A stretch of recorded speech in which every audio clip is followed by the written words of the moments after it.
नमस्कार, मैं हूं अनुज मिश्रा और आप देख रहे हैं SPN 9 न्यूज़। राहुल गांधी ने कर्नाटक में अपनी पूरी ताकत झोंक दी, लेकिन उनकी किस्मत इतनी खराब है कि कर्नाटक का रण फतेह नहीं कर पाए। लेकिन भले ही राहुल गांधी ने कर्नाटक का रण फतेह नहीं कर पाया हो, लेकिन उन्होंने एक रिकॉर्ड जरूर बना लिया है।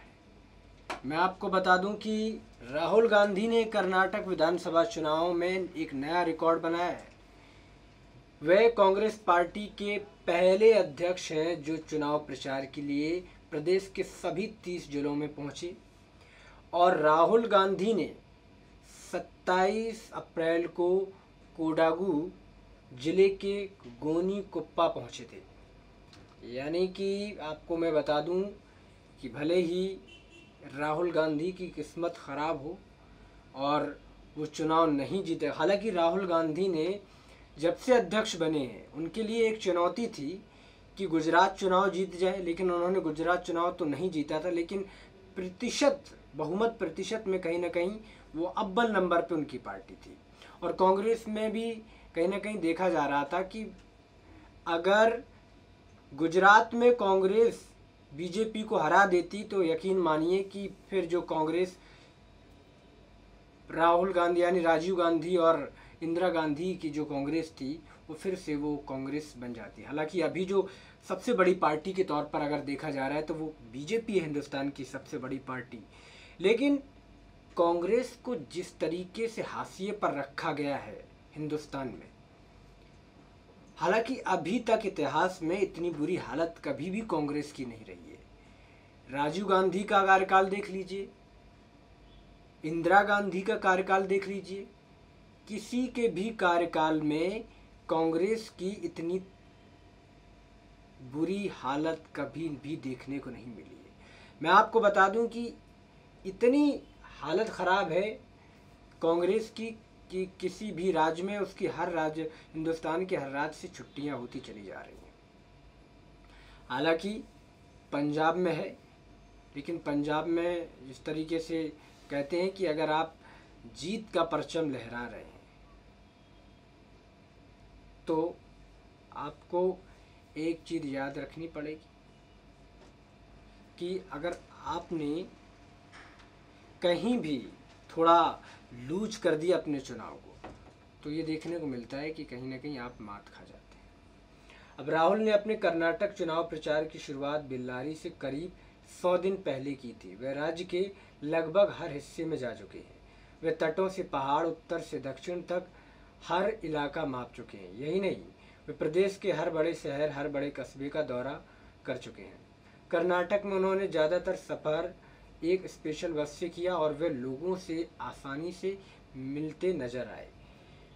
उन्होंने बेल्लारी से गुलबर्ग तक 400 किलोमीटर से ज़्यादा का सफ़र बस से तय किया। इस दौरान कई जगहों पर रुककर उन्होंने चुनावी रैली को संबोधित किया और कार्यकर्ताओं से मुलाकात की।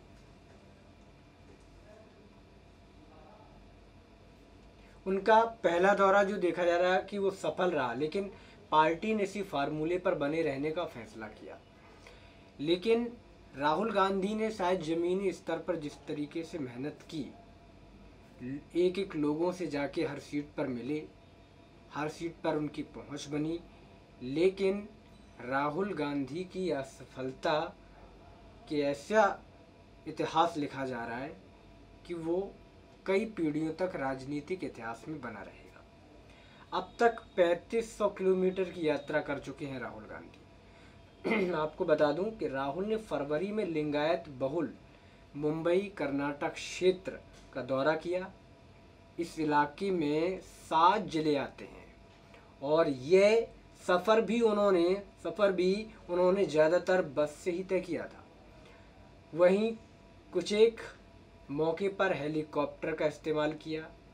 अपने तीसरे, चौथे और 5वें दौरे में भी राज्य के ज़्यादातर हिस्सों का दौरा राहुल ने बस से ही किया। और मैं आपको बता दूं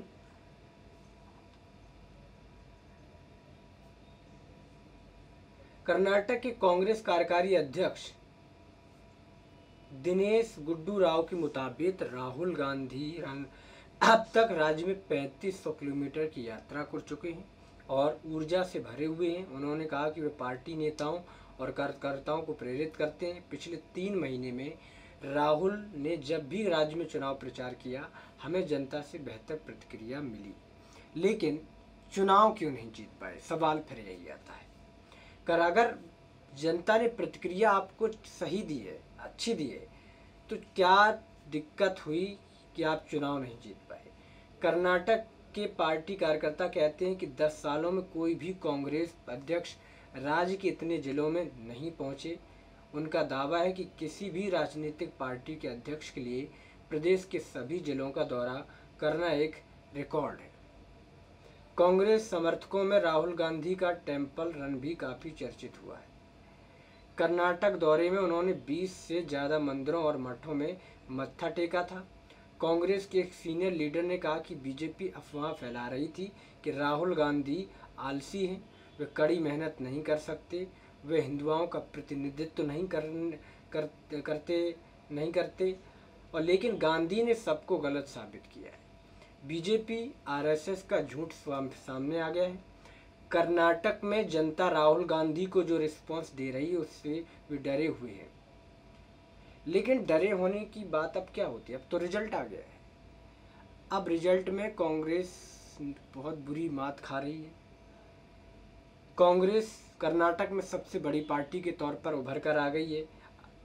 तो अब ये जो रिकॉर्ड है वो कहीं ना कहीं संतुष्ट करने वाला होगा, लेकिन हार और जीत का जो एक आंकड़ा होता है वो कहीं ना कहीं सारी चीज़ों को दबा देता है। भले ही राहुल गांधी ने मेहनत की हो ना की हो, लेकिन जिस तरीके से देखा गया है कि राहुल गांधी मेहनत तो बहुत करते हैं, लेकिन रिजल्ट क्यों नहीं मिलता है?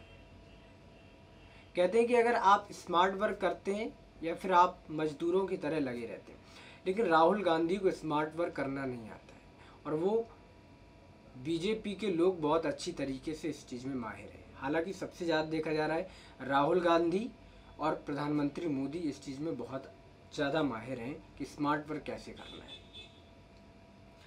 अब राहुल गांधी से जुड़ने के लिए टेक्नोलॉजी का इस्तेमाल कर रहे थे।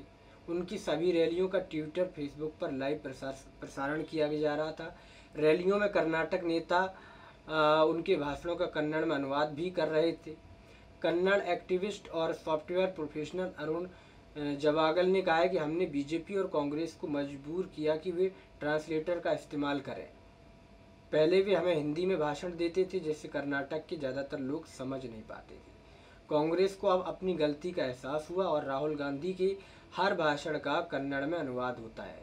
कई जगहों पर अमित शाह के भाषणों का भी अनुवाद होता है लेकिन मोदी के भाषणों का अनुवाद नहीं होता।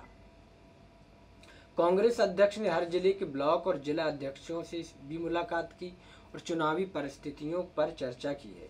जिला कांग्रेस अध्यक्ष ने कहा कि उन्होंने जिला स्तर के और स्थानीय नेताओं के बीच अपनी जगह बनाने की कोशिश की है। पहले ऐसा नहीं होता था, अब हम खुश हैं, वे हमारी बात सुनने के बाद फैसला करते हैं। यानी कि पार्टी के लोग बताते हैं कि गुजरात विधानसभा चुनाव के बाद उन राहुल गांधी में काफ़ी बदलाव दिख रहे थे। वे ऊर्जा से भरे हैं और कांग्रेस के लिए कड़ी मेहनत कर रहे थे। राहुल की मेहनत का फल जनता वोट के रूप में देती या नहीं देती, वो आज पता चल गया कि राहुल गांधी को कर्नाटक में जनता ने कितना पसंद किया। हालांकि राहुल के अंदर ऐसी कौन सी कमी है जो कहीं ना कहीं राहुल पूरे सफल नहीं हो पा रहे हैं कहीं भी, देश के किसी भी कोने में? तो क्या लगता है कि राहुल गांधी को अपने अध्यक्ष पद से इस्तीफा दे देना चाहिए? क्या राहुल गांधी को कर्नाटक में हारने का जो ठीकरा फूटा है, हालांकि सिद्धरामैया कहते हैं कि अगर जीतती है कांग्रेस तो सीधा साधा श्रेय राहुल गांधी को जाता है, तो क्या अब हार का श्रेय राहुल गांधी को जाना चाहिए? क्योंकि अगर हार रहे हैं तो राहुल गांधी अध्यक्ष पद से इस्तीफा देंगे। हालांकि ऐसा होता है हर राजनीतिक पार्टी में, कि अगर आप जीत का श्रेय लेना जानते हैं तो आप हारने का श्रेय भी लेंगे। और राहुल गांधी को हार का जो मिला है तो उसको कहीं ना कहीं हार का ठिकरा लेना चाहिए अपने पे। तो आज के लिए इतना ही, कल फिर मुलाकात होगी, तब तक के लिए नमस्कार।